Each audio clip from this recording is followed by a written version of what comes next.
Neste Bitalk vamos falar com o Gonçalo Reis, Head of Investment na Stake Capital Group. Já ouviste falar da Rocket Internet? São os copycatters profissionais de ideias que já estão aplicadas no mercado. Vamos perceber porque é que a execução é fulcral e porque é que os insucessos te fazem crescer como empreendedor. A minha equipa o que fazia era ir falar com marcas locais e convencíamos as marcas locais a listarem os produtos deles no site, que se chamava Zalora. O espaço é que enviava. O espaço enviava diretamente, nós tomávamos conta da logística, mandávamos o estafeta apanhava e entregava ao cliente final. E foi aí que tive a ideia de negócio. Então contas lá o que é que foi essa ideia. E quando estava a montar o marketplace, um dos nossos fornecedores, uma das marcas locais, era um americano que tinha uma... Para ficar já claro, nós vamos falar de um insucesso. Sim, isto é um sucesso. Isto é exatamente.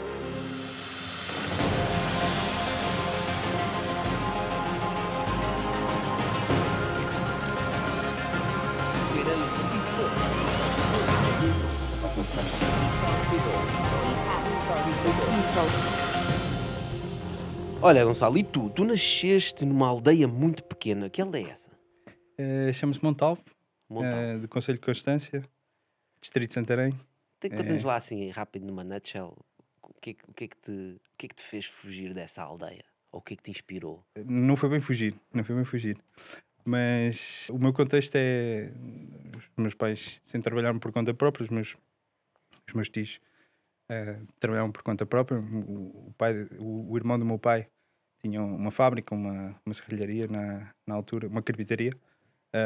E a minha experiência, principalmente assim nesta altura aqui do Natal e tal, que estávamos juntos em família, as memórias que eu tenho assim da minha juventude era sempre o meu tio a dizer-me: olha que ninguém dá nada a ninguém, olha que a vida é difícil, vocês agora vão lá estudar para Lisboa e têm telemóveis, os teus primos, quando foram para Lisboa, nem tinham telemóvel. Iam de carroça.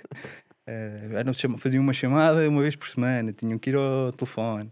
Olha que a vida é difícil, ninguém dá nada a ninguém. Foi assim essa ética do é preciso trabalhar, a vida é difícil. E tive sempre assim um bocadinho a noção que havia mais mundo do que ali a aldeia do Ribatejo. E eu acho que isso foi muito incutido assim, neste espírito. Estamos a falar em que ano, Gonçalo? Eu nasci em 85, eu e o Cristiano Ronaldo. Ok, então saí. Na mesma maternidade. Não é por acaso. Não, por acaso, pá. Ok, então e foste para Lisboa? O que é que foste fazer para Lisboa? Eu vim estudar para Lisboa. Fiz a licenciatura assim numa coisa um bocadinho exótica, se agora olharem para o meu percurso, que foi vir estudar estudos europeus. E os estudos europeus... Na altura a Europa estava na berra, né? A Europa estava na berra. Não, e soava não... definitivamente não Ribatejo e no limite não ficar restringido só a Portugal. Mas... ok, digamos que abria portas, não é? Eu fui para estudos europeus porque eu Para queria... depois para Singapura. Eu queria ir para a Europa. Pelo menos. Mas a verdade é que eu nunca pensei assim até muito relativamente tarde, até aos 18 anos, 18, 19, nunca pensei muito sobre o futuro nem o que é que queria fazer profissionalmente. A verdade é essa. E ter ido para os estudos europeus foi assim acabou por correr bem, mas podia ter corrido mal, porque estava muito longe de onde eventualmente depois descobri que era o meu espaço natural e do que gosto de fazer. Mas por isso é que eu comecei desde o início, porque acho que é interessante ver o teu percurso de como é que tu começaste numa aldeola, para Lisboa. Mas sabes qual foi a inspiração até? Acho que foi quando fiz 18 anos, recebi um DVD com dois DVDs sobre a vida do Bob Dylan. E aquilo, o título era No Direction Home. E então, logo nos primeiros 10 minutos do primeiro CD, o que ele descreveu, o que ele estava a descrever ali, era mais ou menos a maneira como eu me estava a sentir. E então, vem de uma terra muito pequenina, no Minnesota, que é no norte dos Estados Unidos, que se chama Duluth. E então, o que ele estava a descrever parecia Montalvo. Ele dizia, aquilo é muito quente no verão, é frio no inverno, não se passa aqui nada. E então, ele a descrição dele foi... houve uma vez que ele foi à casa de uns amigos dos pais dele e descobriu tinha lá um LP de música folk e pôs aquilo no leitor de discos. Ele disse, quando eu ouvi aqueles sons que eu nunca tinha ouvido, quando eu ouvi aquela sonoridade, a sensação dele foi que ele estava que era quase como se ele Uma se não libertação. fosse ele. Ele teve a sensação que tinha nascido no sítio errado, dos pais errados. Isto é ele a dizer, não é a minha visão. Dos pais errados, estavam no sítio errado. E então, para ele, ficou muito óbvio que o que ele tinha que fazer era caminhar para casa, era ir para casa, era encontrar onde é que era a casa dele. E então todo o resto, tudo o que ele fez a seguir das descobertas e tudo foi uma tentativa de caminhar para casa. Um género de vagabundo à procura do seu Vagabundo. local. E eu não tinha... E ainda andas à procura da tua casa? Eu ando à procura da minha casa. E na altura, eu acho que agora já estou muito próximo. Já estás no teu bairro. Já estou pelo menos no bairro, nos estudos europeus. Fiz 2 anos aqui em Lisboa e depois o 3º ano de Erasmus fiz na Polónia. E a ideia era no final do Erasmus vir fazer um road trip até Portugal. Acabei por nunca chegar a Portugal porque fiquei na Bélgica. Apanhaste lá um italiano, não é? Diga? Acabaste de conhecer um italiano na Polónia que desencaminhou? Estava a viver com um italiano que na altura ele estava a estudar a gestão e ele vem da zona, ele vinha da zona do Veneto, que é ali de Verona, lá acima, e aquilo tem, e a zona do Veneto e Itália, eles têm muitas empresas médias, mas são muitas empresas familiares, assim, de média dimensão. Eles tinham na altura um problema grave, acho que ainda têm, que era as empresas familiares, elas faliam todas à 3ª geração, ninguém conseguia realmente perceber como é que se fazia uma transição mais ou menos coordenada. E ele estava a fazer uma tese de mestrado sobre como é que se fazia a transição à 3ª geração de empresas familiares no Veneto, era a tese dele. Porque é que isso te interessou tanto? Eu acabei por me interessar pelo tema do que é do negócio e do que é ter uma família que gere e emprega pessoas e cria valor. Mas foi aí que tu tiveste, digamos, o contacto com o empreendedorismo, não é? Concretamente com o empreendedorismo foi ligeiramente mais tarde. Tinha estudado estudos europeus, portanto o próximo passo mais ou menos óbvio, já que era estudos europeus, era fazer qualquer coisa na Europa e o sítio mais óbvio era Bruxelas. Portanto, fui fazer um estágio para Bruxelas, mas imediatamente comecei à procura de uma oportunidade para começar a trabalhar e simultaneamente a estudar. E então fiz um mestrado em Bruxelas já, na Solvay, que é tipo a nova lá deles, na Solvay Business School. E foi enquanto estava a trabalhar e a tirar o mestrado que descobri a persona do empreendedor. Porque o meu primeiro trabalho de todos, enquanto estava a fazer o mestrado, foi numa empresa que se chamava EBN, que era European Business Innovation Center Network. E basicamente um Business Innovation Center era um incubador. E a EBN era a Associação Europeia de Incubadores de Empresas.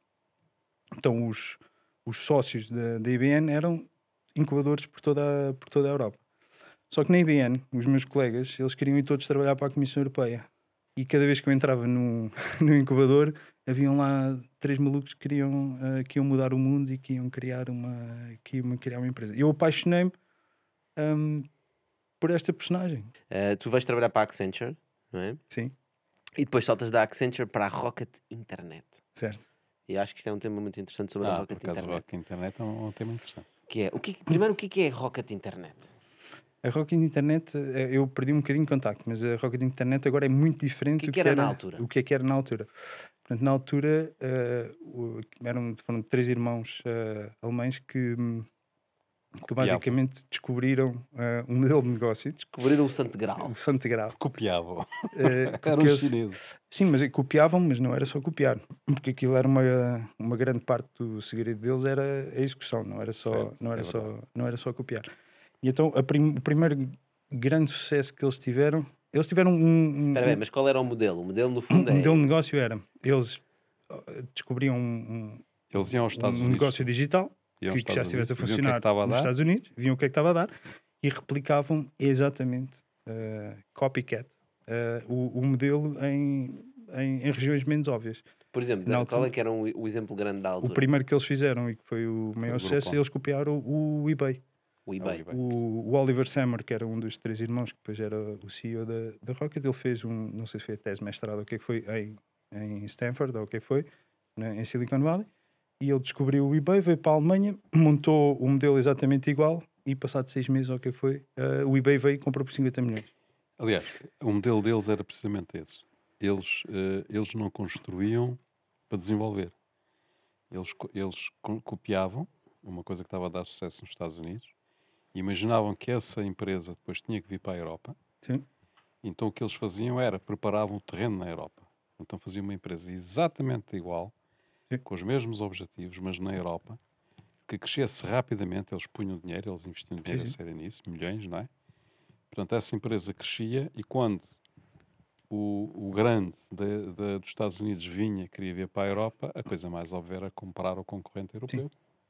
Há Não é? há duas maneiras de... Eles com o Groupon fizeram a mesma coisa. Com o grupo a fazer a mesma coisa, chamava City Deal, foi a primeira, eu trabalhei em 2 ventures com eles, uma foi o copycat do Groupon, que aqui na Europa se chamava City Deal, e depois fui para Singapura após ajudar a montar um segundo negócio, que era um copycat das apps, que tinha sido comprado há pouco tempo pela Amazon, mas eles estavam a lançar 2 no Sudeste Asiático, estavam a lançar um copycat da Amazon e um copycat da Zalando, desculpa, das apps, que eram um retalhista online. Portanto, isso é engraçado porque, na verdade, o modelo de negócio deles assenta numa coisa que muitos investidores e muitos empreendedores, e nós até aqui no Bitalk já falámos várias vezes, que é a ideia não vale nada.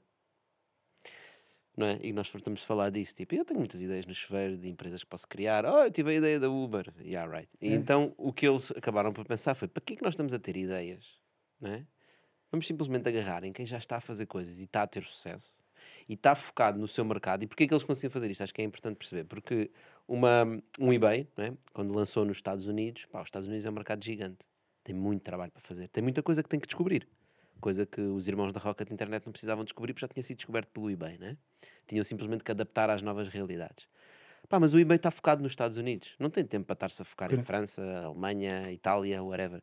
Então, eles pensaram... Nem percebem o contexto local. Nem percebem o contexto local. Estes gajos vão crescer. Um dia vão ser grandes, vão levantar muitos milhões e vão querer vir para a Europa. Sim, sim. E vão ter que montar isto. E todos os americanos têm sempre o mesmo problema. É como vir para a Europa. Como vir. Porque a Europa é uma manta de retalhos. Exato. Vários países, várias legislações, várias culturas, várias línguas.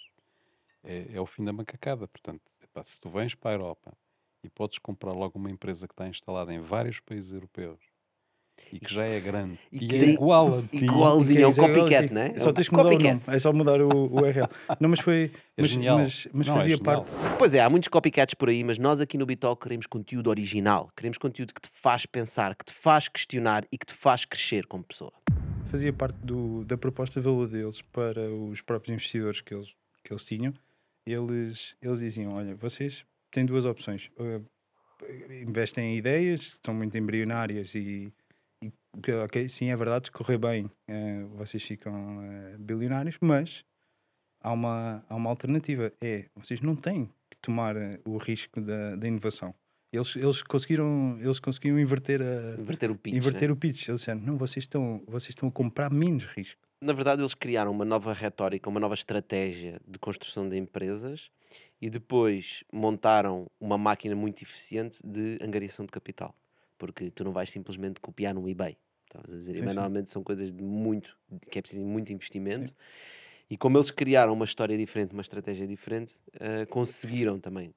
Mas isto é a história contada para trás, porque eles foram aprendendo como é que o próprio modelo deles funcionava. O Ok. eBay, o primeiro As negócio... histórias são sempre contadas para trás. Pois, não sempre gostava para trás. E só ficam Pois, sempre muito mais bonitas. também já trabalhei em Venture Capital na Alpac durante 4 ou 5 anos e agora tenho...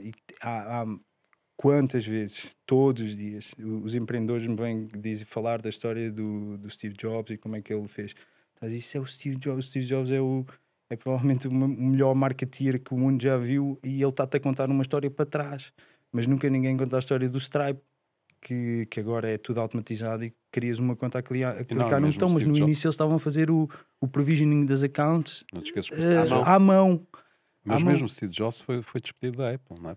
que foi mal sucedida a Pois, determinada pois. altura.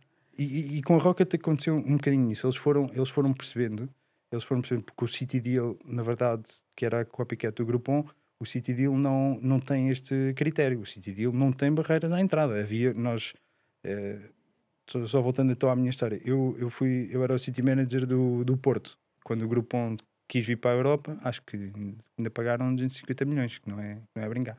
Mas quando eles começaram a pensar nisto de forma mais estruturada e quando foram para o Sudeste Asiático, Mas eles também o puseram pitch uns valentes incluía, milhões em cima, não é? mas também tinham investidores Claro, tinha externos muitos- e idealmente eram investidores com o contexto local. Só para vos dar um exemplo de como é que isto não é assim tão óbvio replicar modelos de negócio e parece que é só copiar, mas não é. No Sudeste Asiático, por exemplo, mesmo em Singapura, onde a taxa de penetração de cartões de crédito por pessoa acho que aquilo tem das maiores do mundo, uma grande parte, e a Rocket na altura estava a montar lá 2 negócios, como eu tinha dito, o copycat da Amazon e a copycat das apps, que era retalho online. Ambos eram operações de logística com armazéns, era e-commerce, não é? Para entregar ao cliente final. Mesmo em Singapura, uma grande parte dos pagamentos era cash on delivery. Nos Estados Unidos não era cash on delivery. Cash on delivery é o quê? Cash on delivery Tu é pagas quando recebes. né? o courier, o estafeta, quando vai lá e entrega, recebe dinheiro. Isto logisticamente, não é? Mas É dinheiro, toda uma notas. outra. Dinheiro, notas, moedas, tiver a cash on delivery. Portanto, esta parte do modelo de negócio não dava para copiar. Não, eu acho que o ponto é um ponto interessante de olharmos para a questão da execução, não é? A execução nos negócios estamos sempre a falar, e mesmo agarrando num exemplo destes, quer dizer, pá, se tu tivesses a oportunidade de fazer um Google, não é? Portanto, vamos imaginar que o Google tinha sido lançado nos Estados Unidos e era um sucesso estrondoso nos Estados Unidos, mas não tinha saído dos Estados Unidos. Pois. Na Europa não É havia diferente. Google. Quer dizer, não é um negócio local. Ok, não é um negócio. Não, havia de- porque a Rocket fazia. Porque, repara, todas estas soluções que estamos a falar são soluções globais, mas com negócios locais. Sim. Ou seja, tu para teres a solução global, tens solução tecnológica global, mas depois o negócio em si é feito localmente, portanto tens que angariar clientes locais e isso é diferente que a Google. Eu percebo o que estás a dizer, mas eu posso argumentar que a Google tem que indexar idiomas e eles podiam estar só a indexar idioma inglês, por exemplo. Ok, E não funcionava pronto. para português ou para chinês ou para mandarim. No início, quando nós lançámos, eu tinha mais visibilidade sobre o negócio de e-commerce, que era o retalho online.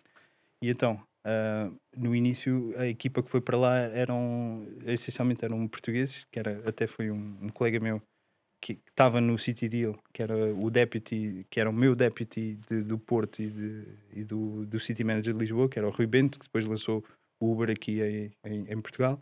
E o nosso deputy estava em Madrid, que era o Pedro Freire, que depois foi ele um dos primeiros a ir para Singapura para lançar isto. E então, as primeiras semanas das calls com a Alemanha, a única pergunta das poucas perguntas que o Oliver fazia era como é que está o armazém? Eu, o armazém está tranquilo, pá, já temos espaço suficiente, está tudo bem. Ok. Próxima semana, então como é que está o armazém?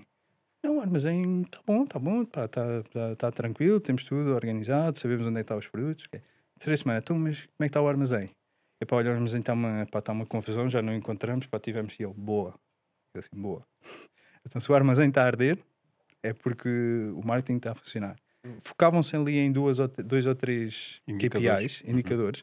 Eles não precisavam estar a controlar, conseguiam controlar a operação quase à distância com o KPI, que é quando o armazém arrebentar, é porque as vendas estão a funcionar.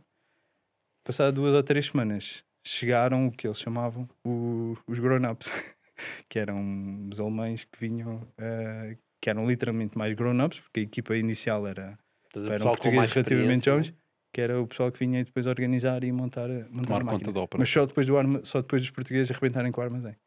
Engraçado. Pá, é espetacular. Ou seja, eles no fundo semeavam, digamos assim, várias oportunidades, não é? Se calhar abriram várias em vários sítios e tentar perceber onde é que isto está a pegar.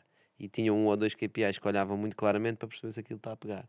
E assim que aquilo começava a pegar, a dizer, vá, Tira os putos todos ali e manda para lá pessoal profissional para fazer aquilo crescer, não é? Isto é a história bonita. Depois também, também estou a contar a história para trás, como Steve Jobs. Mas depois também a Roca tinha coisas relativamente. Tinha coisas más também. A cultura era demasiado agressiva. Aliás, até O que é que ficou. queres dizer com isso? Demasiado agressivo. Era brutal mesmo. Ficou, a cena mais famosa foi quando o Oliver, acho que também assim por volta desta altura do Natal, mandou um e-mail para toda a gente, para o pessoal que estava para a gestão dos diferentes negócios que ele tinha, em que o título era Blitzkrieg, que foi o que os alemães fizeram durante a Segunda Guerra Mundial, que fica mal dizer em geral, mas vindo no alemão fica ainda pior. E aquilo era Blitzkrieg. E então o que ele descrevia era uma operação de guerra. Ele dizia: vocês são soldados e isto é guerra. O que nós estamos a fazer é conquistar terreno. Portanto, ficou famoso e depois veio para o.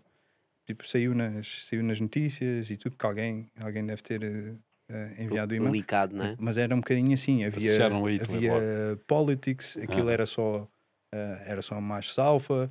Portanto, também tinha essa parte um bocadinho mais tóxica e mais agressiva. Houve cagadas brutais, não sei se pode dizer cagadas aqui no podcast.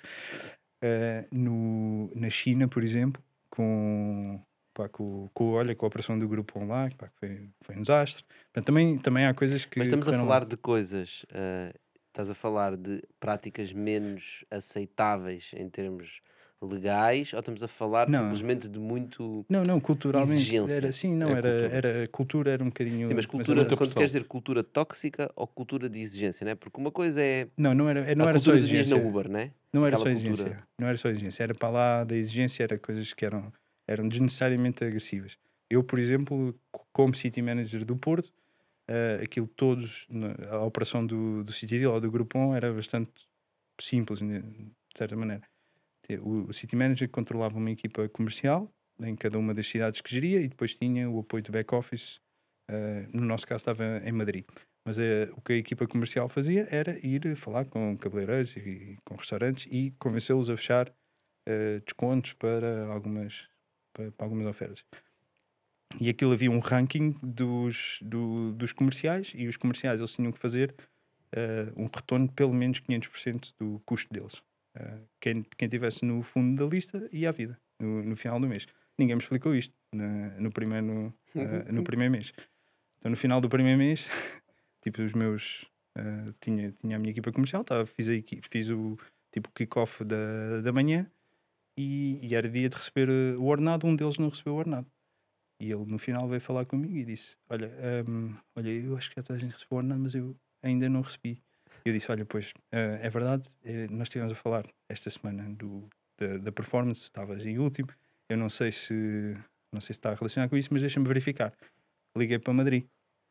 Então quando liguei, nem me deixaram falar, foi logo: olá Gonçalo, sim, é por causa do ordenado. Pois, então olha, é assim, agora tens que fazer o que eu te vou dizer, Primeiro, tens que lhe tirar já o telefone e o computador e a seguir vais à recepção do hotel não sei o quê, eles devem ter recebido uma carta, é o contrato, é a carta de rescisão. Se ele assinar já a carta de rescisão, recebe já o ordenado. Se não receber a carta de rescisão, pronto, isto depois é litigioso e depois logo se vê o que é que acontece. Os advogados E eu disse assim: então, mas vocês têm que me têm que me. Eu que se calhar consegui fazer isto de uma maneira um bocadinho mais airosa, as pessoas percebem, não é? Que é preciso ter performance para. Mas isto é desnecessariamente agressivo, é desnecessariamente violento, não é? É violento, obviamente, e principalmente para quem está na situação de ser despedido, mas Também para quem está no limite para mim. E pronto, tipo, isto foi. E era uma das minhas primeiras experiências a gerir pessoas. Eu não me lembro de ter despedido ninguém. E este é o meu primeiro. É o meu primeiro despedimento. Portanto, é desnecessariamente digamos violento. um bocadinho agressivos. É Não ligeiramente recebeste o agressivo. teu salário? Então é porque estás despedido. Exatamente. Epá, yeah.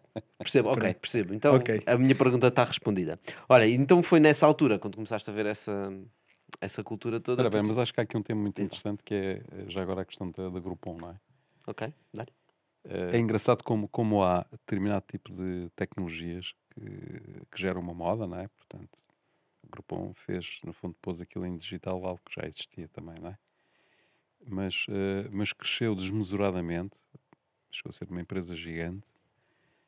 Acho que os founders receberam uma proposta de compra da Groupon de não sei quantos bilhões, não é? Que eles Muito grande. recusaram. Hã? Sim, muito grande. E aquilo não deu em nada. Se está a falar da operação dos Estados Unidos e o que é que aconteceu ao Groupon a seguir, o modelo de negócio não era muito sustentável, né? Certo. Aquilo, para já, pelas razões que Tu has de estávamos a saber, falar. também estavas à frente de um grupão. Sim, pelas razões que estávamos a falar, que Tu, não tu havia sabes que muitas. não era sustentável. Era difícil defender aquele modelo de negócio, não é? Porque aquilo depois era uma luta ao zero, não é? Entre os diferentes competidores, porque aquilo. Sim, mas isso é dos competidores, mas o próprio modelo de negócio do Groupon, não é? No fundo, o que procura, o principal KPI para ter mais rentabilidade é as pessoas não usarem o Groupon. Pois, e tinha esse problema, sim. Não é? Que Uma é- grande parte do modelo dependia da não retenção. Exato. Bom, mas há outros modelos de negócio que estão assentes nisso e funcionam, como os ginásios, não é? Portanto, os Sim, mas ginásios, o Groupon funciona. os ginásios também funcionam quando as pessoas não vão lá. É Aí quando é- dá aí mais é- dinheiro. Mas, aí é que dão lucro. mas funcionava. O modelo de negócio funcionava. Sim, dependia da não redenção. Uma grande parte dependia na não redenção, mas não era esse o principal problema. O principal problema é porque o negócio não tinha barreiras, não é? Tipo, não tinha barreiras à entrada. não tinha barreiras à Não, entrada, mas eles qualquer pessoa continuaram a conseguia ser o maior competir do com aquilo. mundo, não é? Portanto, não foi Sim, por viraram isso. para B2B e etc. Mas eu acho que também havia um problema de incentivos, que era uma das coisas que era vendida, e eu estou a falar, eu não conheço ao pormenor o negócio, mas de coisas que eu li, é que o Groupon vendia que te ia trazer mais clientes. Portanto, ias ter Sim. com um cabeleireiro, e tu próprio disseste, faziam um cabeleireiro e disseram, olha, vamos fazer aqui uma campanha no Groupon, as pessoas vêm cá, têm 60% de desconto, etc. E depois vocês vão ter mais clientes. A verdade é que, ao fim destes anos todos, e analisados os números, os cabeleireiros não tinham mais clientes. Porque as pessoas que Estava toda usavam a os gente à espera descontos... do próximo Exatamente, desconto, as claro. pessoas que queriam ir lá eram os que usavam os descontos. Mas isso não é propriamente mau para o Groupon, isso é mau Exato, exato. para o stakeholder Mas deles, que isso era não o. traz Sim. sustentabilidade ao negócio. É os, Pois.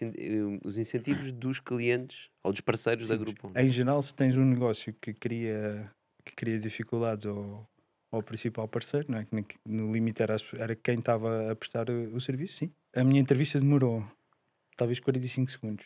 45 segundos 45 segundos. para te Eles levaram- contratarem como CEO da empresa. Contratar para. És tão Ups, rápido a contratar como a despedir. Eu estava a ser contratado para City Manager do Porto, mas o CEO da altura, que estava a gerir Portugal, Espanha e Itália, que era um alemão, eu tive que ir a Milão para uma entrevista de 45 segundos e ele tinha Espera, 3 tu telefones. foste para uma entrevista presencial. Uma entrevista presencial para Milão Na altura não havia outras, sim. e então ele tinha 3 telefones assim em cima da mesa, todos a tocar ao mesmo tempo. Quando ele finalmente pôs os 3 ele fez-me uma pergunta e disse assim, o que é que achas que é mais fácil de fechar? Um deal com um restaurante ou com um spa? E eu disse, bem, em princípio deve ser com o spa, porque o spa tem uma estrutura de custos mais fixa e eu imagino que eles precisem de volume para fazer o offset dos custos fixos, enquanto que no restaurante tem mais custos variáveis. Cada vez que eles vendem uma refeição tem mais custo variável, deve fazer uma margem menor. Ele disse assim, finalmente, ok, estás contratado, quando é que podes começar? É porque os outros 7 gajos que aqui vieram antes de ti disseram que era mais fácil fechar com o restaurante porque o dono está sempre lá e é mais fácil falar com ele. Isto é um negócio, isto é sobre margens e é sobre coisas. Assim, tu és o primeiro de 7 que me falou de negócios. Os outros disseram que era mais fácil falar com o. Então nem vou com o falar com o empreendedor. oitavo, estás contratado, quando é que começa? E ele assim, ok, tu vens de onde? Portugal, ok. Accenture, ok. Portugal, que é isso? Tá É bom. a província de Espanha, né? Pá, e Ok, acabou. bora. E ele, 45 ok, olha, segundos. fala ali com não sei o quê, 45 segundos. Está feito. Lá está, é a cultura, não é? Olha, e, Pois. também te despediram da mesma forma. Não, eu despedi-me. Tu é que te despediste, mas também demoraste Da mesma 45 forma, segundos. disse assim, não quero salário, estou despedido. Não, mas eu fiz mais ou menos da mesma maneira. Foi, olha, amanhã não vou. Certo, já sabias que era o que a casa gastava, não é? Sim. E Não, não mas, foste porquê? eu lidei um bocadinho mal com esta parte da Da cultura. cultura. E pá, Estás a ver quão importante é a cultura da empresa, não é? tinha ido fim de semana a Montalvo, à Terrinha, e tipo não parava, estava assim com a perna a tremer, estava sempre a ver o telemóvel, e o meu pai agarrou-me assim na mão e disse, olha, então, o que é que se passa? Epá, isto está-te a fazer mal? Eu disse, não, pá, está bem, isto não para. Faz parte, isto é da hustle. Pá, e então o que é que aconteceu? Nesse fim de semana, o processo era, nós íamos falar com o restaurante ou com o spa, o que era, fechávamos o deal, descrevíamos o deal, mas depois aquilo ia para a equipa de produção, que punha a imagem, tudo. Pronto. E dentro do City Deal, como brincadeira, a imagem depois aquilo havia uma equipa de arte que decidia qual é que era a imagem final antes de ser publicado. Mas a imagem que era intermédia, enquanto o deal estava para aprovação interna, era uma imagem tipo de uma colhinha da Playboy. Ok, Pá, alguém enganou-se. então, eu vi aquilo antes. Pá, só que era sexta-feira, depois o pessoal ia de fim de semana, já estava tudo programado.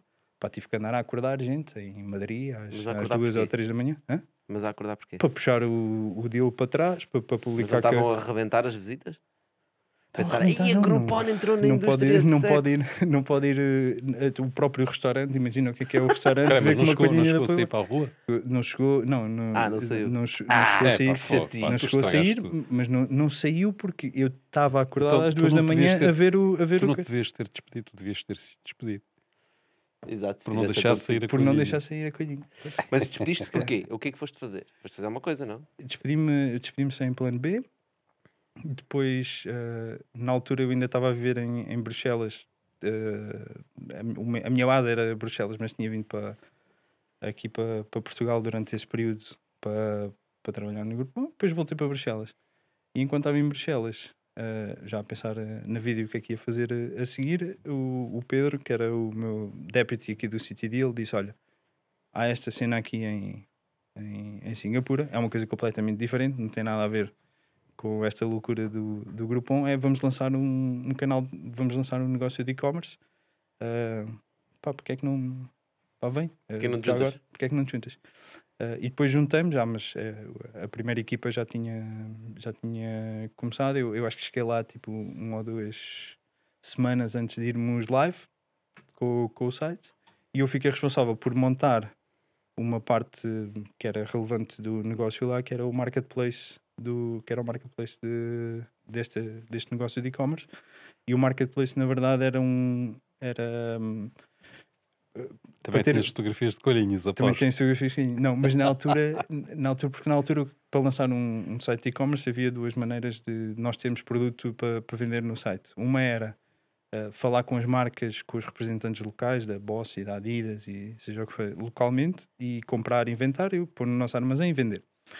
A segunda opção, que era o que nós começámos a fazer, foi fazer cross-listing do site alemão. Ou seja, quem comprava em Singapura, nós shipávamos, em alguns casos, produtos da Alemanha e coisa. Podem imaginar as margens negativas que isso não tinha, mas era para arrebentar com o armazém.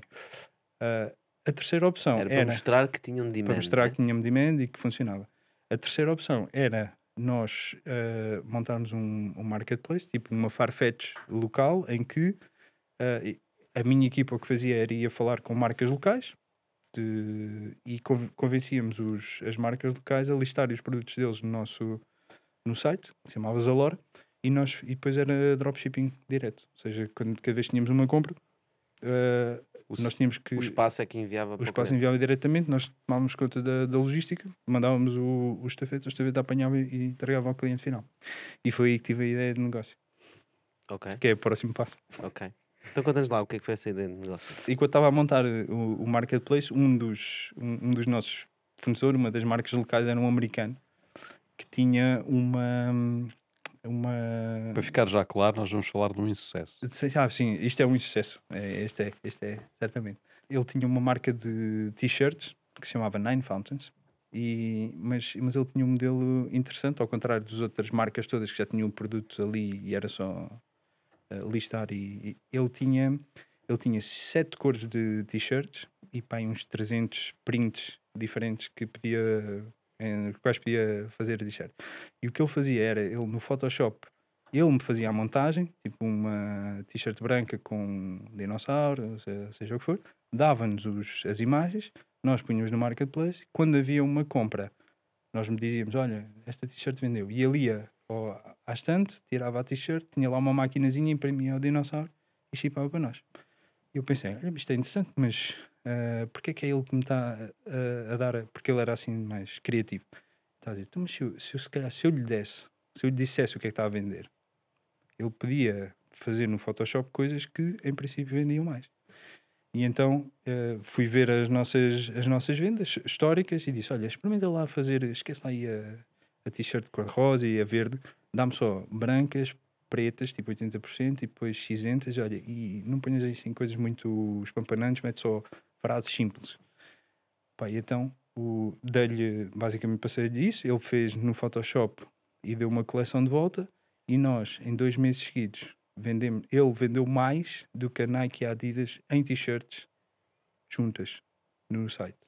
Nós, na altura, a discussão interna era sobre fazer uma private label dentro da Marca própria, uma né? marca própria. Só que estávamos a contratar uma senhora que vinha da DKNY do Japão, que custava não sei quanto dinheiro, para dar a direção criativa. E eu na altura fui falar com ele e disse, olha, eu acho que nós não precisamos de direção criativa. Eu acho que nós já temos a direção criativa, nós na altura não se chamava Data Science, mas eu disse, a direção criativa está aqui nos dados. Se nós quisermos montar a nossa private label, é só ver o que é que está a vender e montas. Que é tipo o que a Amazon faz, né? Que é tipo o que a Amazon faz, que é tipo o que a Zara faz, mas a Zara Mas a tem que Amazon mandar na pessoas. altura não sabia fazer isso. Exato. Mas a Zara faz isso, não é? Mas a Zara tem que mandar tem que mandar uma equipa aos runways e não sei o quê, não é? Eu pensei, nós não precisamos fazer isso, é só preciso olhar para quem está a vender. Eles disseram, olha, boa ideia, mas direção criativa, que isto não é só produto, também tem aqui o tema de branding e não sei o quê, portanto, vamos contratar a senhora do Japão. Está bem. Até que descobri que o Andrew, que era como ele se chamava, que tinha este negócio do Nine Founders, estava a pensar, estava a arrebentar pelas costuras, estava a pensar acabar com o negócio porque ele já não conseguia imprimir tantas t-shirts. E então eu e outro colega que estávamos a trabalhar na Rocket, eu contei-lhe a história a ele e ele disse, então mas vamos embora, tipo, vamos montar isto com esse gajo. E então saímos da Rocket, fomos ter com o Andrew e dissemos, olha, não estás sozinho, nós pomos algum dinheiro, o pouco dinheiro que temos, e vamos montar a Zara do online. Mas em vez de direção criativa, nós vamos contratar uma equipa agora chamaria-se Data Scientist, mas vamos contratar uma equipa que consiga ir a todos os sites de e-commerce do Sudeste Asiático e na primeira página de cada uma das categorias de produto, porque cada página de e-commerce tem um algoritmo de boosting que põe na primeira página o que vende mais e o que não tem broken sizes e não sei o quê. Portanto, Se sem nós teres soubéssemos- acesso aos dados da empresa, tu conseguias ir aos sites Se de nós e-commerce e soubéssemos- perceber que os produtos que estão à frente são os que estão a vender E mais. depois descobrimos que, em alguns casos, conseguíamos saber as vendas deles, porque nós conseguíamos medir de um dia para o outro quanto é que era a quantidade de produto que eles tinham ontem e hoje. E então nós sabíamos qual é que eram as vendas deles. Então deixámos a Rocket, montámos um negócio que se chamava Live 12, uma startup, levantámos dinheiro de um VC local, lá de Singapura, que se chamava Silicon Straits, Quanto é que eles investiram? $500 mil, Singapura. Uau. Eu pus todo o dinheiro que tinha na altura, que não era muito, era 20 e tal mil euros. Mas $500 mil de Singapura era quanto? São para aí 350 mil. Na altura era 350 mil euros. Só que o que é que foi... Pronto, isto é a parte gira da história. Só que depois o que é que começou a acontecer? Nós não sabíamos montar negócio. Então, mas o investidor podia-vos ajudar a criar a empresa. Sim, não. Criaram a empresa, não Lá é? está, a ideia era espetacular. A ideia era muito boa. Só que cometemos logo um erro capital, que foi, nós tínhamos uma marca que estava a funcionar, que era o Nine Fountains, mas dissemos, então, mas isto é t-shirts para homens, mas as mulheres compram mais online e o price point é mais alto. Vamos fazer uma segunda marca. Tínhamos 350 mil euros. Já não dava para uma marca, imagina para duas. Pronto, então, montámos 2 marcas. E depois dissemos, ok, e agora vamos fazer ciclos de produto. Tínhamos que montar a tecnologia, não é? Tínhamos que ter a tecnologia produção. para conseguir fazer o scraping dos sites e ver Sim. e analisar os dados. E depois tínhamos que ter produtores. Estávamos a fazer produção em 2 países, na Indonésia e na China. Tínhamos que produzir, shipar para Singapura, consignar, na maior parte dos casos, aos retalhistas, porque nós éramos uma marca, porque nós estávamos a consignar. Portanto, em alguns casos vendíamos direto, mas em muitos casos consignávamos.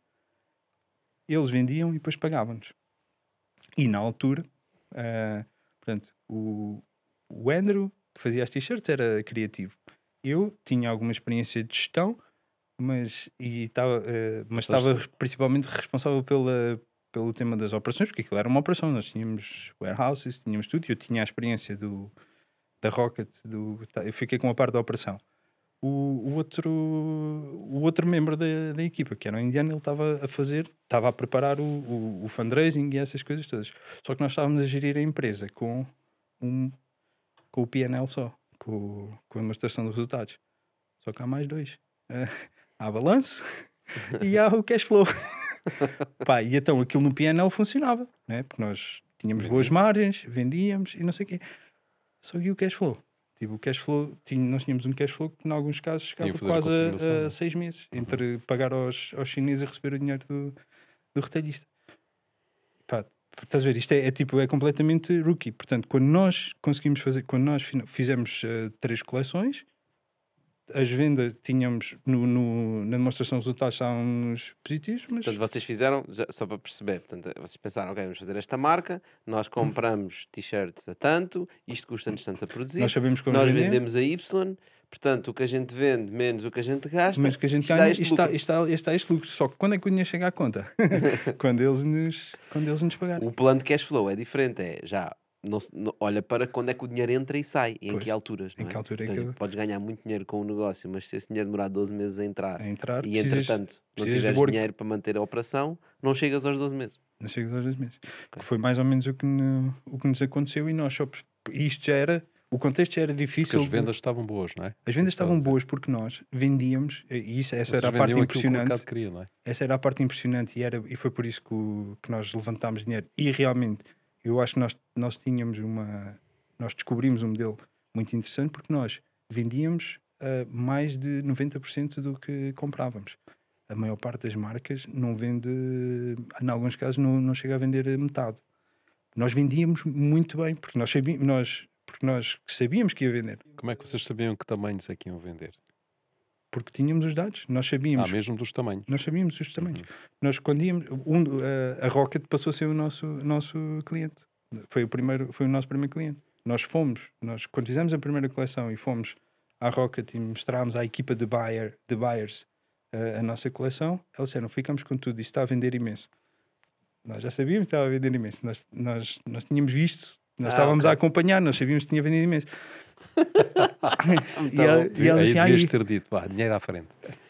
Pois, devíamos ter dito dinheiro à frente, devíamos ter feito mil coisas diferentes. Não sabíamos, na verdade, nós não sabíamos ainda o que não sabíamos. Mas quando é que te percebeste, ou quando é que ia faltar o dinheiro? Do género, um dia ias fazer uma transferência que mas não há dinheiro na conta. Mas o erro capital foi fazer as duas marcas. Eu acho que se tivéssemos feito uma marca, eu acho que tínhamos aguentado mais. Mas nós tivemos que adiantar logo muito dinheiro no início para produzir duas marcas diferentes e lixões. Mas foi basicamente olhar para o dinheiro que tínhamos no banco e mais ou menos projetar 2 meses para a frente e dizer, nós não vamos ter dinheiro. Se este dinheiro...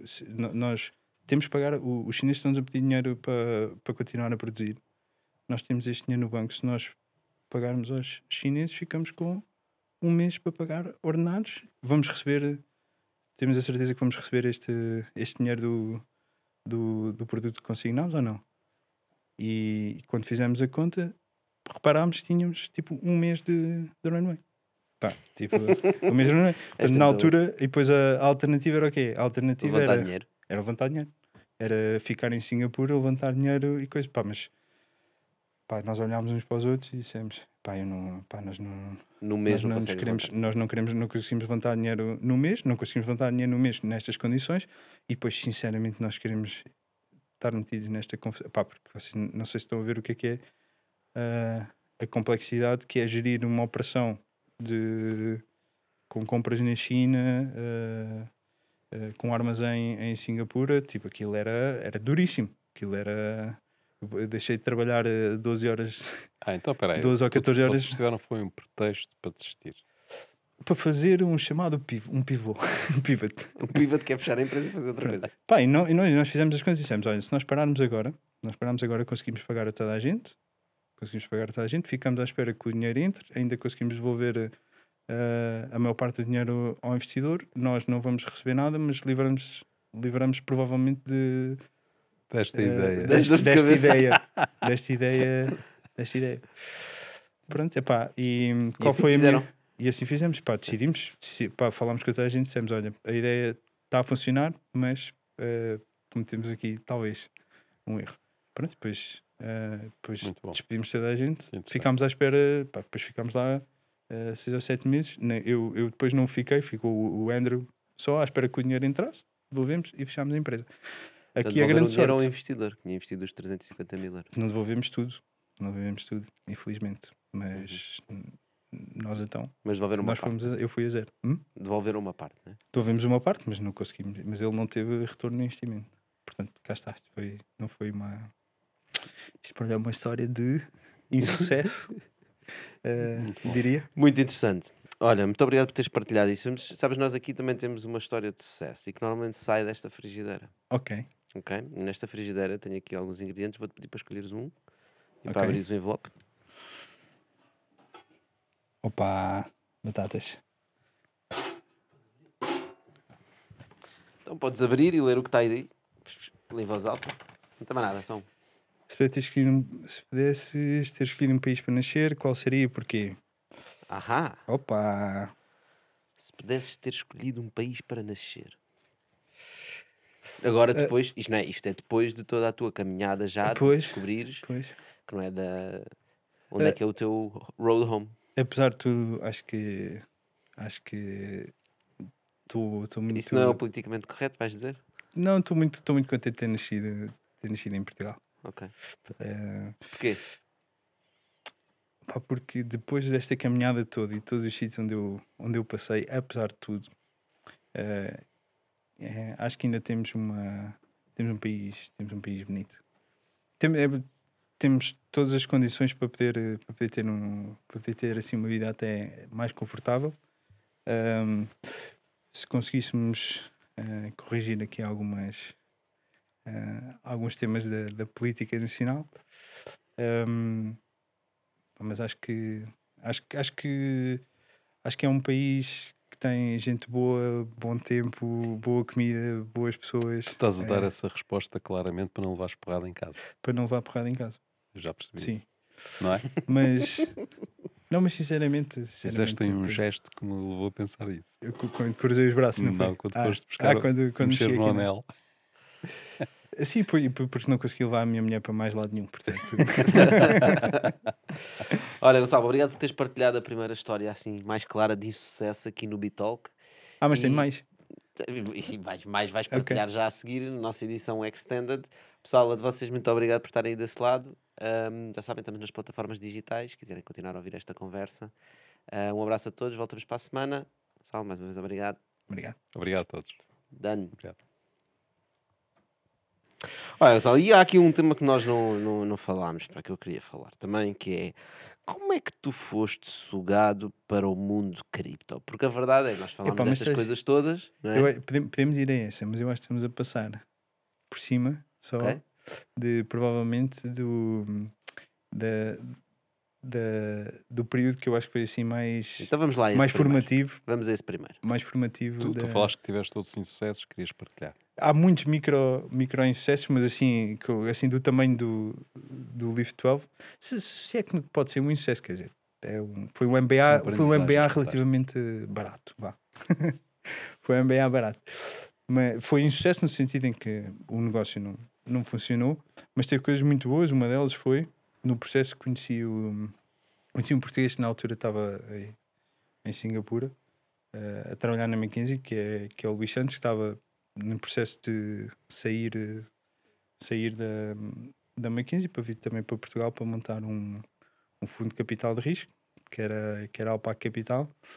E eu até este momento, e pela história que tivemos a discutir, tirando a Accenture, que foi assim a minha primeira experiência de trabalho, assim, vamos dizer assim, Num corporate. corporate. A Rocket e o Live 12 foi bastante grassroots e foi bastante na luta, Na maionese. na maionese. Mas ter conhecido o Luís e depois ele estava a vir para Portugal e para montar o que agora é a Alpac Capital, eu acho que o tempo que eu passei com ele e com o Pedro foram provavelmente assim, foi provavelmente profissionalmente o período em que eu mais aprendi sobre como é que se faz isto dos negócios e sobre o que é O que é um investir cash e flow sobre o que é o plan? cash flow plan e sobre quais é que são todas as dimensões de gerir um negócio. E eu só estou a dizer isto porque eu acho eu não sei, muitos empreendedores provavelmente eles não têm a oportunidade e a sorte que eu tive de passar assim de forma bastante de uma forma diária quase, não é, com pessoas como o Pedro e o Pedro e o Luís que são super mentores, não é? Que podem ajudar em todos os aspectos porque eles vêm de um contexto, eles começaram as carreiras deles na McKinsey, obviamente tiveram todo o treino e a preparação da McKinsey, para além, obviamente, da capacidade que eles próprios já têm inata, mas foi com eles que eu poli a maior parte das minhas arestas e consegui racionalizar e perceber o que é que tinha acontecido até para trás. E o tempo que eu passei com eles, que foram 5 anos, que foi desde no início literalmente era o Luís e o Pedro, que eram os partners da Alpac Capital, e eu todo o processo da constituição da sociedade gestora, do levantar o primeiro fundo e tudo, basicamente era o Luís e o Pedro e eu. E eu aprendi muito do que eu acho ainda hoje, do que eu hoje sei sobre gerir empresas. Gerir empresas e investir e seja o que for. E não é. São coisas diferentes. Porque são coisas diferentes. E não são. Como tu percebeste, até é diferente executar, não é? É completamente, sim, não? Completamente. E até nem é tanto na parte técnica e de como é que se lê uma demonstração de resultados ou como é que se lê um balanço, nem é tanto isso. O que eu, por exemplo, aprendi com eles e foi coisas do género pela primeira vez na minha vida eu vi como é que se prepara uma reunião e como é que se planeia estratégica e taticamente uma reunião do mais simples que pode haver, mas eu vi por exemplo quando nós queríamos investir numa empresa e queríamos fazer uma proposta aos fundadores, houve uma situação que eu retive, que foi o Luís. Sentou-se na mesa onde nós íamos ter a reunião, ele sentou-se no topo da mesa e treinou o que é que ia dizer. E depois parou, levantou-se, sentou-se no lugar de onde ia estar o fundador e pôs-se nos pés dele. E depois ele disse: não vai funcionar. Não vai funcionar porque mas eu não era eu, Luís, era eu nos pés dele. Coisas deste género. Peraí, isso era tipo um movimento esquizofrénico, né? Tipo, ele falava, depois ia correr para o outro lado e fazia de conta que estava a ouvir. Não ia correr, mas ia. Acho que ele ia a tempo nem de ouvir uma parte. Exato. Sim, o que é que eu disse? Não, mas só para dar um exemplo de o nível que eu acho que muitas vezes não existe de profissionalismo, né? E de imersão, e mesmo para as coisas relativamente simples, não é?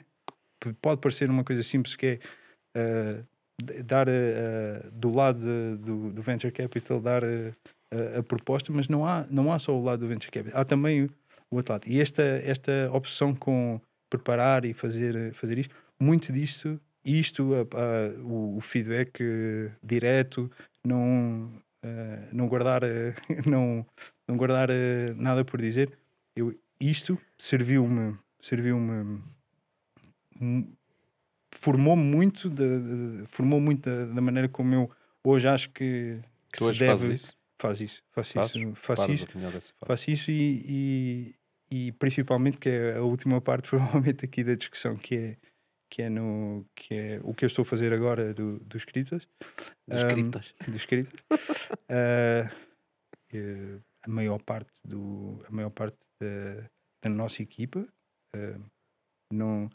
claramente nunca tiveram um processo formativo deste ano e não sabem os básicos de Estás a destas dizer, coisas. repara, tu relataste uma situação em que em que tu conseguiste colocá-la de forma quase teatral, não é? De como é que isso pode ser feito. Mas isso pode ser feito sem se sentar ninguém à mesa, não é? Sim, Sim, sim. sim, Na claro, verdade, claro. ele sentava-se ali que é para entrar no pensamento, né? E focar-se. Sim, mas é de uma forma literal, literal, pôr-se nos pés. Mas era o processo dele, pôr-se nos tudo pés. bem. Mas tu podes ter um processo em Claro. termos de preparação da reunião em que queres perceber qual pode ser o impacto daquilo que tu vais ter no outro lado sem teres de sentar de Sim, forma claro, há literal pessoas nesse que fazem espaço, não é? isso, há pessoas que fazem isso de forma intuitiva. Claro, Não é? só estar sentado aqui na cabeça Isto a era, pensar, né? este era o processo do Luís, o Pedro, que é.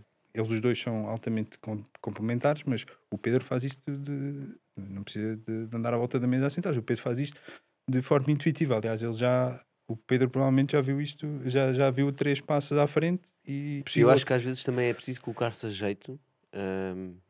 Não que tu podes simplesmente criar essa oportunidade do nada, mas muitas vezes também os empreendedores não procuram ter essa experiência, não é?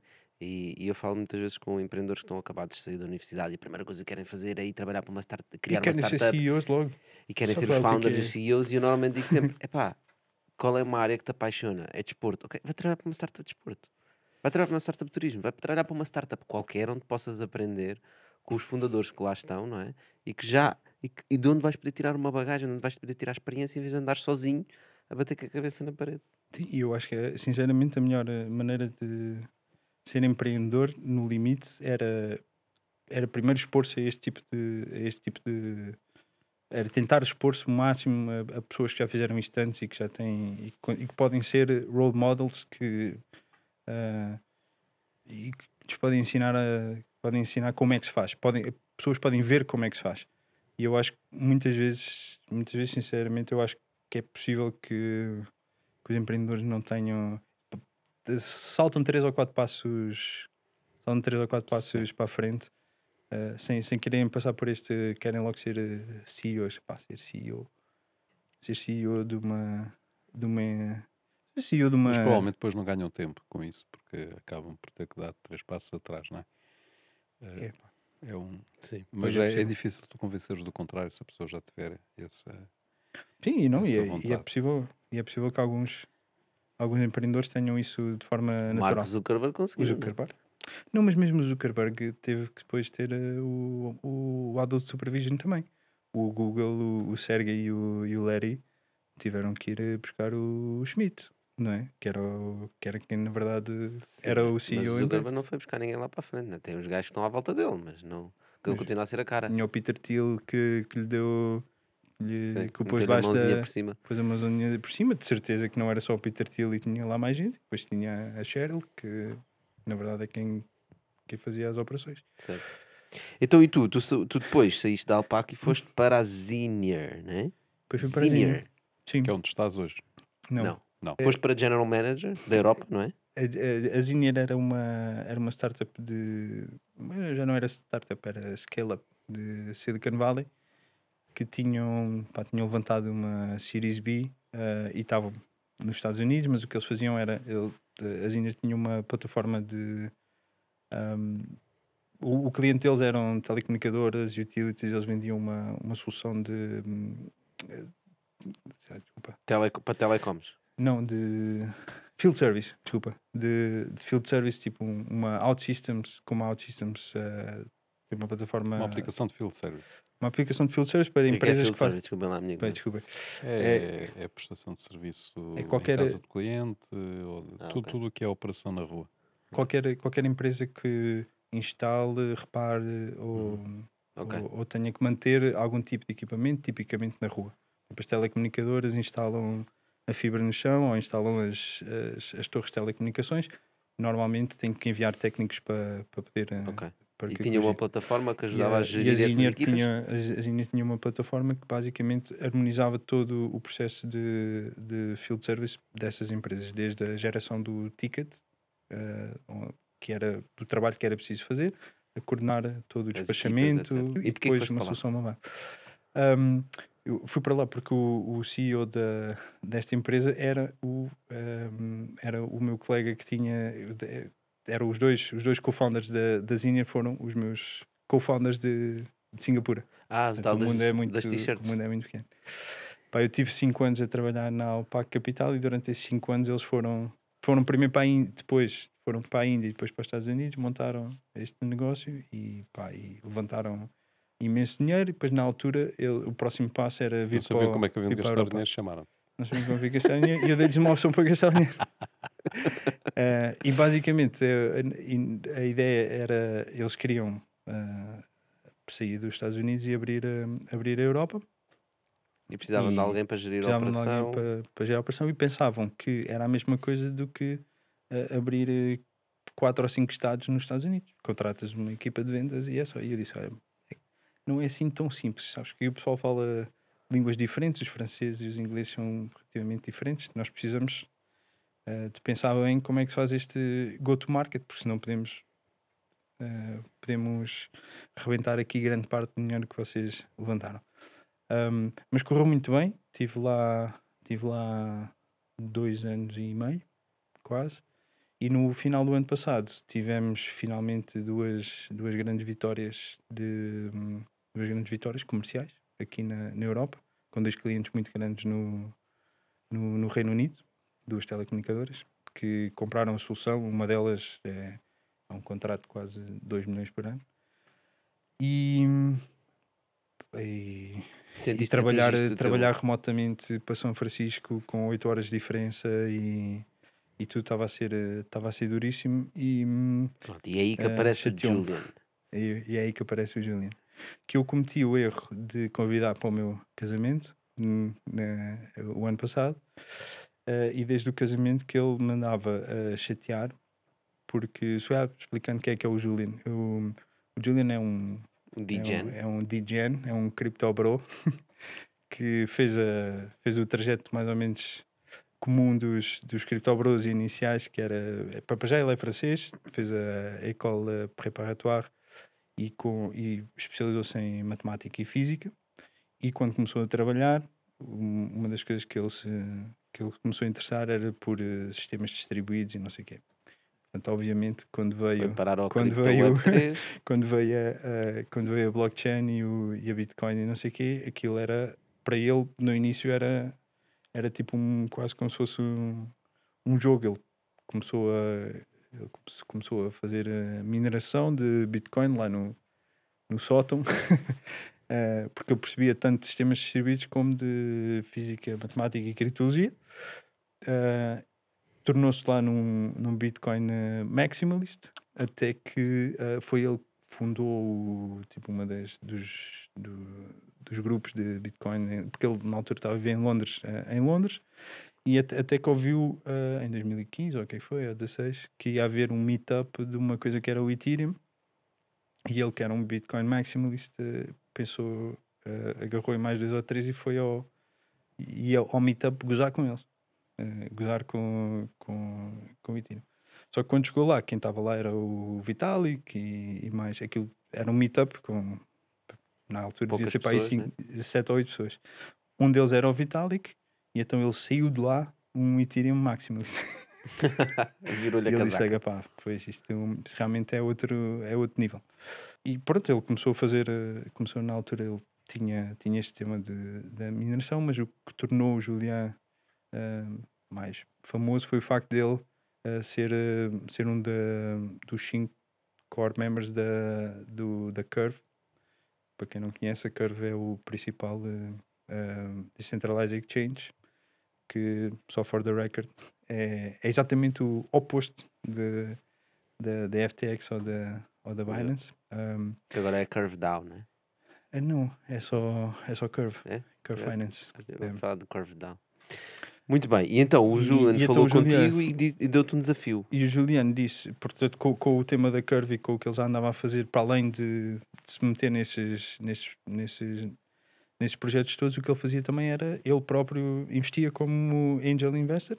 Mas podem imaginar o que é que um crypto bro de Gen a investir diretamente o dinheiro, a entrar em pre-seeds e seeds, com tokens, com safes, que ele nem sabia o que era um safe até eu lhe explicar. Um future tokens, equity, portanto, ele entrou em não sei quantos destes negócios. Ele é muito bom a filtrar e o deal flow vai ter com ele, mas a gestão do portfólio estava um caos. Estava, e de certa maneira ainda não Está a está deixar 100% de estar, está não a é? deixar de estar.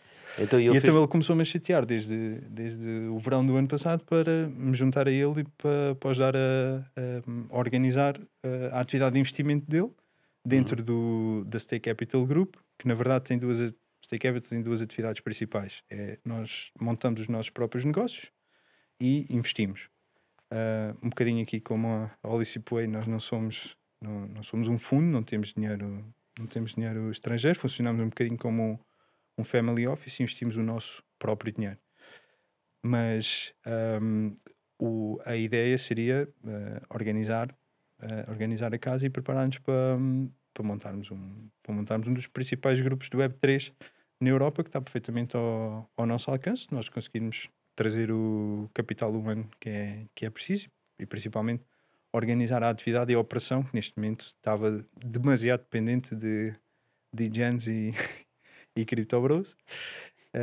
E portanto eu juntei-me em abril deste ano e neste momento tem sido um bocadinho e tem sido uma luta, mas uma luta que está agora a ter resultados para convencer o Juliano que é preciso transformar o Stake Capital Group numa Eu acho operação que profissional. é super interessante ver o teu percurso e ver que a verdade é que tu trabalhaste determinadas skills, não é? E são determinadas skills que tu trazes para estes vários negócios onde tiveste e passaste por coisas completamente diferentes, não é? Acabar em cripto é mesmo acabar em grande, não é? Tipo passar desde... Mas vamos ver. Exato, desde estar a fazer t-shirts em Singapura a estar a trabalhar no mundo do cryptoverse, etc. E não é tanto que tu nem és temos um crypto bro, não é? Não és um Não. degen. Relaxa. Até És eles alguém não que usam gosta... camisa, falta-me o cap. Exato, és alguém que gosta de organizar equipas, de pensar na estratégia da empresa, organizar empresas. Portanto, simplesmente encontraste um sítio onde podias aplicar as tuas skills, não é? De alguém que estava a precisar e que tem um potencial que tu reconheces. Eu acho que é um bom É sumário, bom resumo. é um bom resumo. Uh, Dizem que eu- às vezes acerto nos resumos. no caso aqui do Stake Capital em particular, tenho um ativo.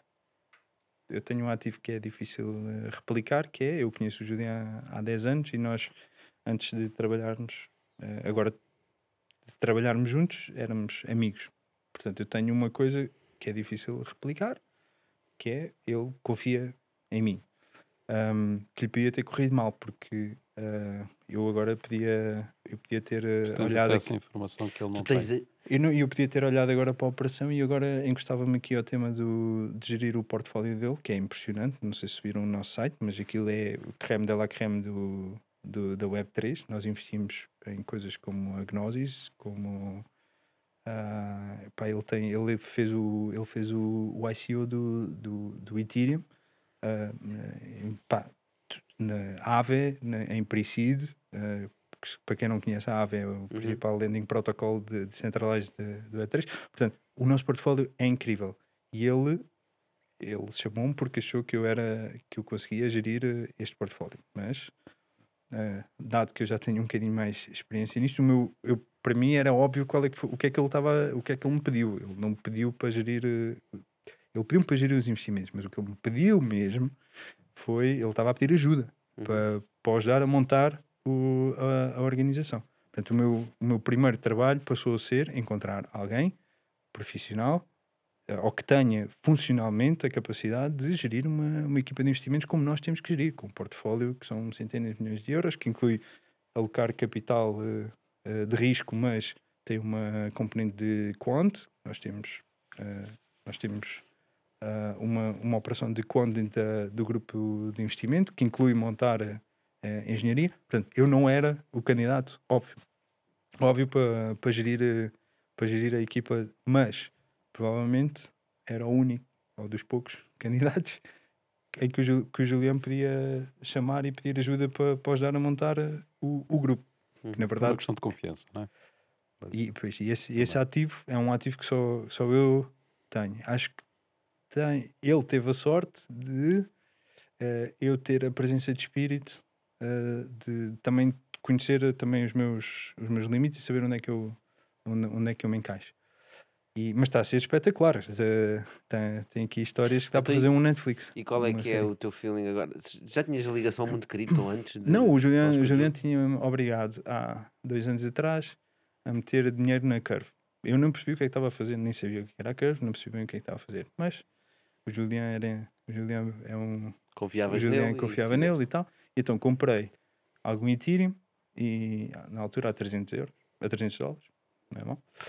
Não sei. E pus dinheiro. Então Não sei agora, até onde é que vai agora. depois sabe onde é que isso vai parar. E pus algum dinheiro na Curve, mas era basicamente isso. E criei a minha wallet na MetaMask. E guardaste a seed phrase? Guardei a seed phrase, Ok. obviamente. Mas agora, desde que me juntei, comprei a minha Ledger. Sou Ok. eu que tenho Not Your Keys, Not Your Money. Mas acho que é engraçado ver o estágio do mundo Web3, de cripto, não é? Estamos a falar de uma pessoa que entra em cripto, Sim, não percebe nada de cripto. sim. E portanto as necessidades do que está a acontecer neste vertical, nesta área financeira, né? Começam a ser completamente diferentes. O que o Vitalik queria naquele Sim, sim, primeiro sim, sim. gathering que ele fez, onde o Julian foi, ele estava à procura de geeks, não estava à procura de gajos como tu. Sim, não. That was not the moment. E agora sim é que é o momento em que estas pessoas começam a entrar.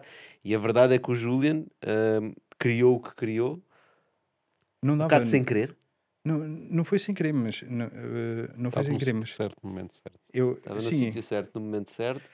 E soube aproveitar isso, que não é fácil. sim, não, e ele sabe muito bem filtrar e ele tem acesso ao melhor deal flow que Isso é existe. agora, não é? Na altura não. Não, mas ao Não, e longo na do altura percurso dele, também. né? Pois, Na altura também. foi construindo isso, não é? Yeah. Nós no outro dia houve aqui ao lado do Web Summit, houve depois também o Ethereum Conference na semana antes, e depois e nós o Stake Capital Group, nós estivemos aqui durante quase 2 semanas tipo, a receber empresas do nosso portfólio e novas empresas. E num dos dias organizámos uma festa. E na festa estava o CEO da Sorare, o CEO do OpenSea, o CEO da Aave. Isto deve ser mais ou menos o equivalente a, nos anos 70, ir a uma festa onde está o Ellison e o Jobs e não sei o quê, todos a beber um copo. Relativamente. Sim, E são os nesse big aspecto, sharks do mundo, né? e Do mundo cripto. ele tem acesso tem acesso direto a estas pessoas, e estas pessoas depois obviamente também muito do que quem quer montar coisas em cima dos L1s, ou seja o que for, das blockchains deles, depois muito deste deal flow vem ter connosco. Portanto, o nosso problema nunca foi deal flow. O problema depois é secure the assets. É engraçado falar de problemas diferentes e acho que mais uma vez, pá, todas as áreas têm pormenores muito específicos e por vezes nós quando estamos a avaliar determinadas coisas estamos só scratching the surface, né? E muitas vezes quando se fala do Web3 hoje em dia fala-se de aí o token vai subir, vai descer, etc. Mas existem uma panóplia de desafios e de talentos que são necessários numa área quando ela está a florescer. Sim. Sim, Seja bolha ou não, seja, seja o que for, seja novas descobertas, há sempre montes de oportunidades diferentes para diferentes tipos de pessoas. neste caso o Web3 está-se já a reestruturar, não é? Ou melhor, está-se a estruturar. Daí tu estás a ter falado de facto de haver necessidade de outro tipo de talento, de outro tipo de skills que estão a ser chamados Sim, para a área, não é? mesmo os projetos. E que também vai dar oportunidade a pessoas que neste momento não percebem nada de cripto, mas quem sabe amanhã já estão mergulhados nesse mundo É fazer coisas, Exato. fazer cenas. Eu acho. Para já, e assim, olhando assim um bocadinho de fora, que era a minha perspectiva, quando eu cheguei os primeiros 2 ou 3 meses, foi assim um bocado uma loucura. Eu juntei-me em abril, depois a Luna foi à vida em maio. Mas naquele primeiro mês que ainda havia assim aquela feeling do bull market, as conversas em que eu estava a entrar eram tipo, nem sequer era do mesmo planeta do que eu tinha na Alpac Capital, né? Era do outro mundo, era, olha, nós estamos a levantar, é este o dinheiro que nós estamos a levantar, a valuation é X e pá, vocês se quiserem têm que pôr, podem pôr 100 capa Agora, aqui. tipo uma semana. Pá, e obviamente a mim deixava-me altamente desconfortável, né? Tipo, este tipo, estão aí due diligence, estão aí preparar e perceber o que é que eles fazem, né? Mas o sentimento em geral, na nossa, até mesmo Estavam-te a dentro da dar Stake Capital oportunidades. Group, eles é que me estavam a dar a oportunidade, mas mesmo dentro da Stake Capital Group, o sentimento era: epá, pois não podemos perder esta oportunidade, pá, tem que ser até. Porque muitas das pessoas que hoje em Web3 estão a alocar dinheiro, eles nunca fizeram esse trabalho. Eles não sabem alocar capital, eles não sabem fazer due diligence, não sabem negociar, eles nem sabem, não sabem negociar eles nunca viram um par social, nem sabem quais é que são as alavancas que podem puxar. E há muita gente em Web3 que está a alocar dinheiro, pá, e depois é uma imaturidade emocional brutal. Ficam demasiado excitados e agora está tudo demasiado deprimido. Agora vai tudo a zero. Agora vai tudo a zero. Mas antes ia tudo para a lua. Tudo a mundo. Ia tudo para a lua. Ia tudo para a lua. Agora vai tudo a zero. Portanto, principalmente E ficam retraídos cá no momento em que deviam estar, pelo contrário, a investir, não é? Exatamente. E portanto, depois o que é que há hoje na parte de investimento? Existem os VCs tradicionais que estão a tentar entrar nesta área, mas e que sabem da ciência e sabem alocar capital, mas não percebem, em alguns casos não percebem a tecnologia e não percebem. E depois tem e depois do outro lado existem os venture DAOs e os crypto native, não é? Que estão a alocar capital, que não percebem nada de investimento. E eu acho que era isso que eu estava a tentar resolver com o Julián, que é: nós estamos numa interseção em que, se nós conseguirmos tornar a alocação de capital profissionalmente, nós provavelmente vamos ser dos únicos grupos na Europa que percebe de forma profunda como é que se montam negócios e como é que o Web3 funciona, porque nós montamos os nossos próprios negócios. Nós temos 3 que são relativamente famosos, que é o StakeDAO, o StakeDAO, que é DeFi, o Blackpool, que é tudo que é NFTs, e depois o Julián começou também uma coisa que é Rec News, provavelmente conhecem, não sei se já ouviram falar, que é jornalismo e investigação para o Web3. Sempre que há alguém que faz uma má asneira, eu tipo tem o artigo, mas é mais do que isso, mas temos mais 3 outras coisas que nós estamos a montar, que estão ainda assim em segredo. Estamos a montar uma academia que inclui um podcast e tudo, mas, ou seja, nós temos exposição a todos os verticais e sabemos montar negócios em Web3.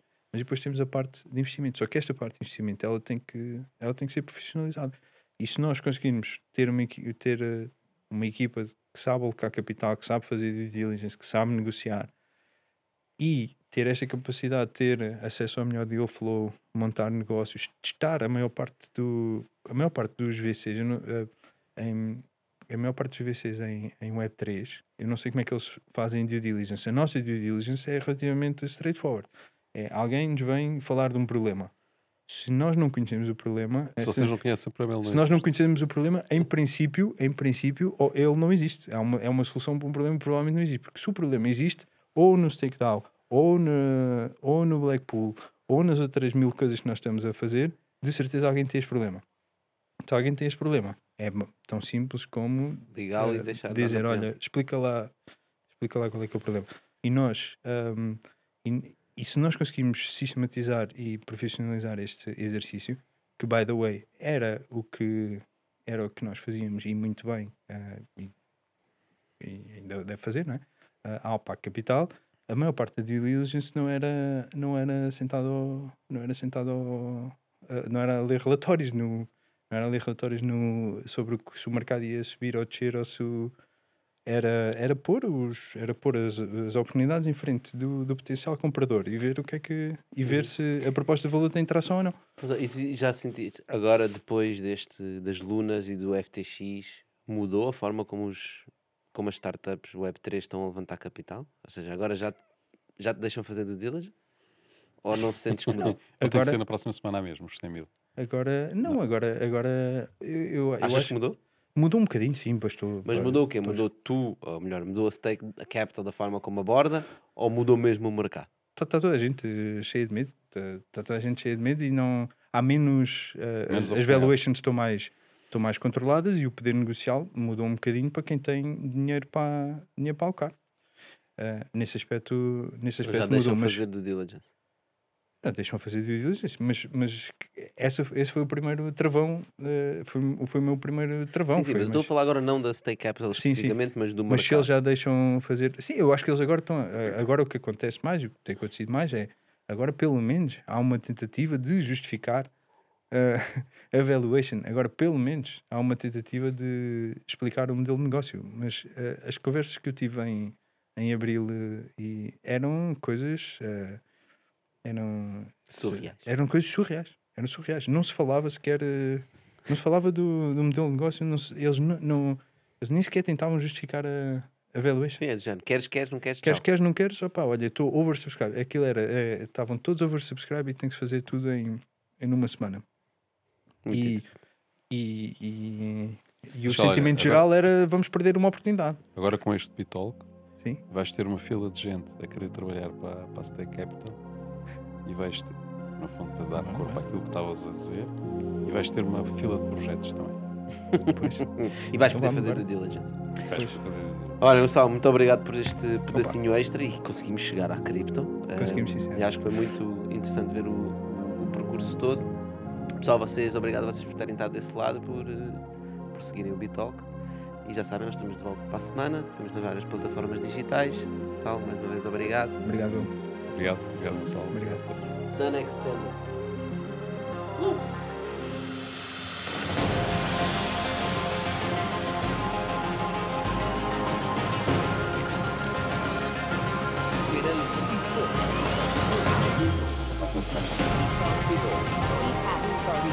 Então